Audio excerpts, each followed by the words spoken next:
Patsa's hate will be the death of not only Nakhun but mine as well. What's up, y'all? It's Kiara, and this episode is late because I am sick. If you can't already hear it in my voice, so bear with me, please.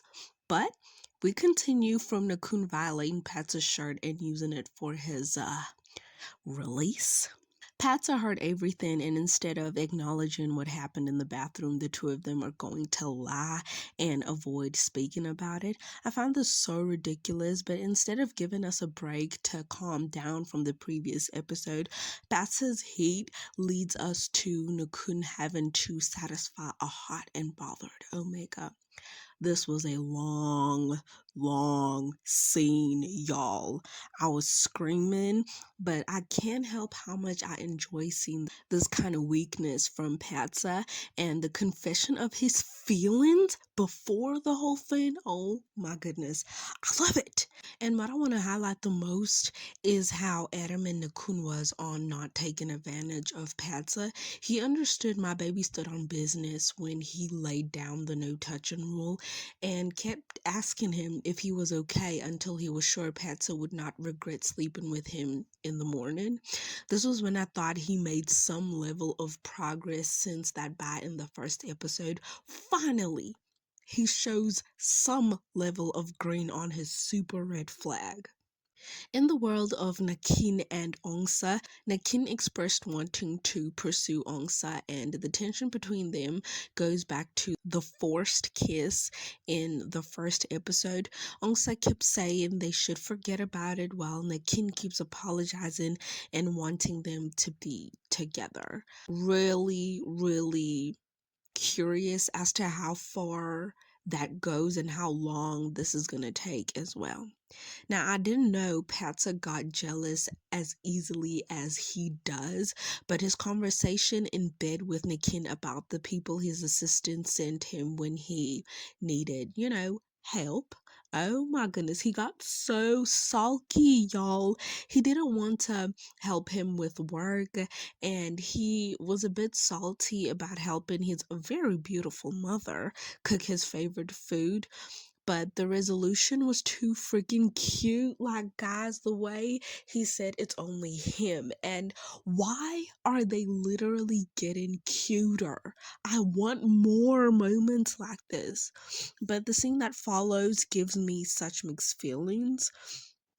They're having dinner, and the youngest happens to pass the table, and his mom asks him, why don't you come, why don't you eat?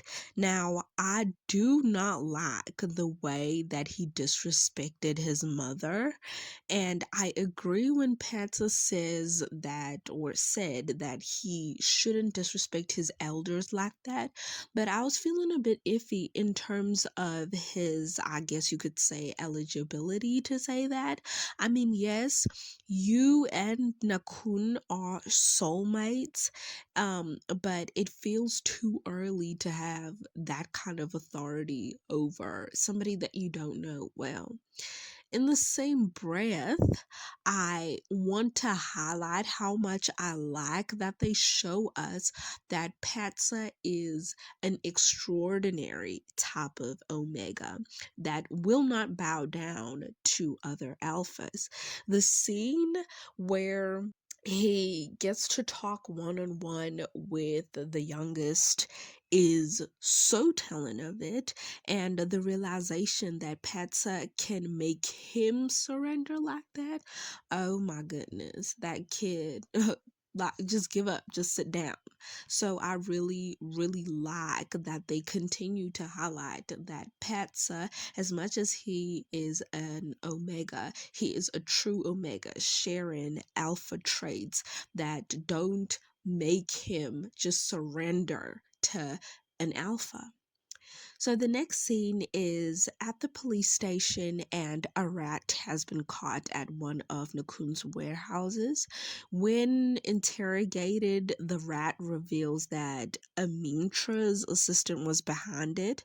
The conversation the two had after that, she must have so much to prove to her family to be that mad, and having her closest companion show she doesn't trust her abilities must suck. these two I do think are meant to end up together, but again, let's see how far that goes. On Nakhun's side, he is returning home from the police station and is ambushed and then shot protecting Sela. At home, Phatsa has been waiting and waiting and waiting for him to come home, and he's worried, and then he feels the pain from Nakhun being shot. He was so worried, and when Nakhun came back the next morning without saying anything, explaining anything, to me, it makes sense why he would have thought the worst, because again, we're at a part where he does not know Nakun that well. So I get why he was so mad and he assumed things that were a little far. At the same time, I do wish that he would have trusted Nakun just a little bit more, but again, I understand him. He does eventually find out that Nakun was shot, and the concern that he had for him, oh guys, it's all so sweet. They end up talking through Nakun Han things like this and also figure out that they feel each other's pain. They do promise each other to try not to get hurt so that the other doesn't suffer. And then in the end, they share the sweetest kiss the series has given us thus far. Like, guys, oh, I love it. I love it. And I can't wait for episode 5. I don't know. This episode was really just, it was sweet. We're going to forget the very hot scene in the beginning, but the rest of that, everything after that, it shows us more dimension between these two that is more than just sleeping together. But I'm happy. Are you happy? If you are, do remember to like, comment, share, and subscribe. Have a wonderful rest of the day or night, and until next time.